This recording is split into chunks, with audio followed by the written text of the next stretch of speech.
Comme une ogive, je fonce droit sur le jardin de givre.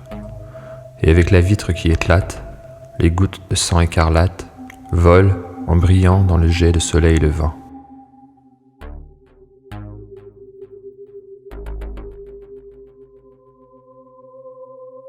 Cela brille comme un glaive d'or, comme une aiguille menaçant le ciel qui transperce la toile et aspire la conscience.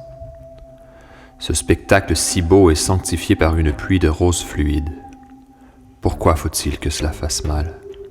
Si c'est un rêve, je me pardonne.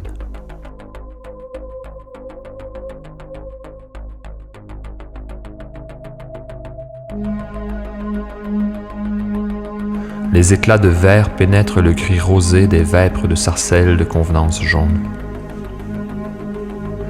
Dans les vestibules d'écailles cinglantes sont tapis des poignards de feu. Lustre pourpre narcotique dans les rêves fantasques verts. Hirondelles hybrides, wawarons que le printemps vomit comme un torrent et qui colporte comme un parfum sucré l'odeur de son haleine d'hyène herbivore. Le soleil tombe sur les toits de fer gris à bras raccourcis. Il dévore les arbres qui s'agitent dans le vent avec ses dents. Et ses lèvres nuageuses donnent à sa bouche des allures de stroboscope. Révolté contre toute la blancheur du monde, son reflet tranchant comme un miroir le gonfle de désir et attise ses ambitions fracassantes. Noyé dans les fluctuations hallucinées que décousent les filiations de ses rayons. Par nos préhensions, nous inscrivons nos traces qui creusent le sillon des choses qui advenaient, adviennent et adviendront.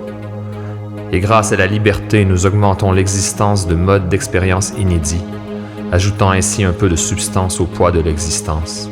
À grands coups de masse dans l'impondérable, nous érigeons des œuvres comme des tours de Babel, pour toucher le ciel et qu'il nous rende des comptes. Notre appétit n'a d'égal que notre curiosité, à laquelle nous jetons nos découvertes en pâture. Nos constructions apparaissent avec toute leur structure, soudainement, en flash, éclairant à travers l'insaisissable pour vous sauter au cou. Ce sont nos louves chargées d'éclairs et nos chiens inspirés par l'opulence du printemps qui déchiquettent à pleines dents toute trace laissée derrière. Leurs hurlements sont un grimoire pour faire apparaître le feu. Dans la rage amusante des exploits éclairants de nos trouvailles explosives, dans ce que la main de la raison ne saurait saisir sans se brûler, si elle tentait d'attraper l'objet de nos désirs, avant que le sens ne les refroidît, avant que ses coordonnées aient rebondi, raidies par la mesure, avant qu'il ne soit mort de précision. L'objet, l'enfant de la chose, la progéniture de nos esprits uniques et du temps, l'événement solide qui nous fera voler.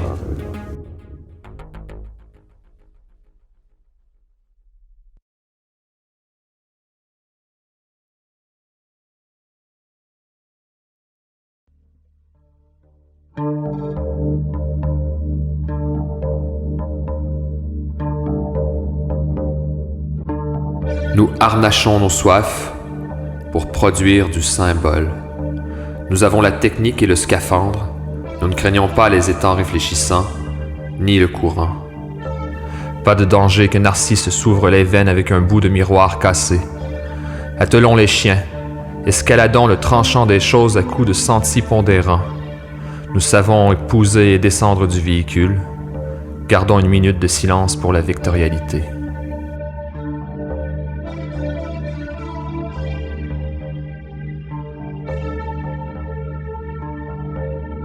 Je est une salve d'aiguilles messagères entre la gravité et la chair. Les archanges ont des orfèvres de gypse accrochés à leur suite, et dans les mots d'appui du soleil levant, ils puisent le vent nécessaire à les soulever. La conscience s'incarne là où le bas blesse. On pince le décor, on empile les variations. En terrassant la méduse, c'est à l'immobilisme qu'on assène des coups. En cette époque relative, le sens est subversif, l'éternité est tabou. La matière a des égratignures qui la font chanter. Nos mains ont la substance des fantômes qui tentent d'agripper le vent.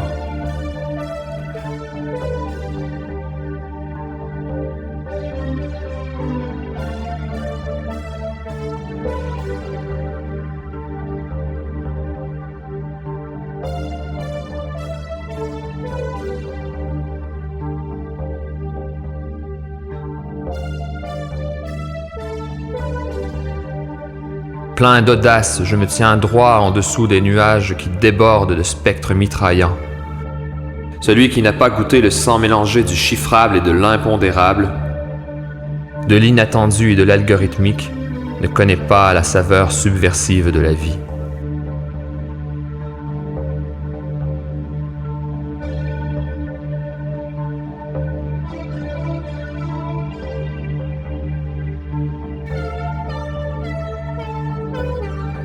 Nous pouvons saisir l'infinitude sans l'encercler. Du nihilisme, je ne retiens rien. Rien que le lubrifiant analgésique qui gomme la conscience tragique et qui stimule la liberté. Il n'est rien de plus beau que de faire un pas dans le vide, de s'abandonner aux intuitions esthétiques constituantes, manteau de chèvrefeuille aux pas loisibles, oronceau de croque-cheville sur paillis de soie froissée, grive verte, oripulie valvulée. Notre pensée n'est pas un tuilage qui recouvre une surface, pas à pas. C'est une nuée qui interrompt sa course pour sentir les rebondissements qui s'entrelacent dans des circonstances inextricables. Nos spasmes inquisiteurs sont les échos d'une suite d'événements entrechoqués, compressés par nos mesures, transpercés par nos yeux.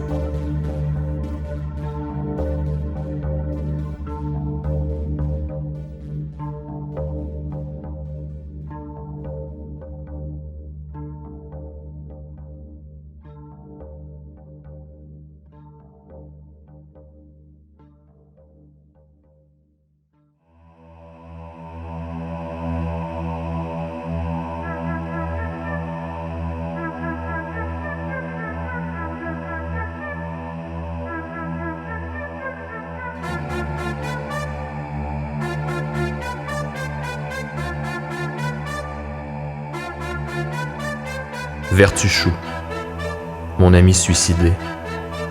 Je fixe le rasoir du regard, sans que jamais son tranchant ne me coupe. Mon œil pourtant demeure fragile, et l'acier bien acéré.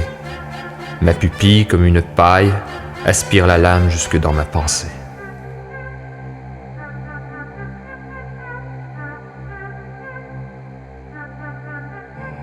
Vertuchou, ô Vertuchou. Mon ami suicidé, Vertuchou.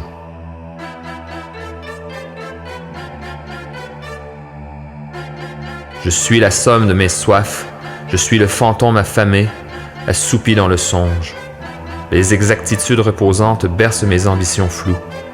Les potentialités s'agitent devant mes yeux de rapace. Le rêve m'ouvre grand les bras de demain. Mes mains assurent la céréalité apaisante de l'instant. Dans les ajouts et les omissions, la liberté danse de toute sa saveur. Il faut savoir pousser le cri, au-delà de la folie et de la tristesse, qu'il s'en dégage des gyrophares de liberté, des oisillons de fer, des cygnes lumineux crachant des tisons de miroir dans les yeux des narcisses bleus.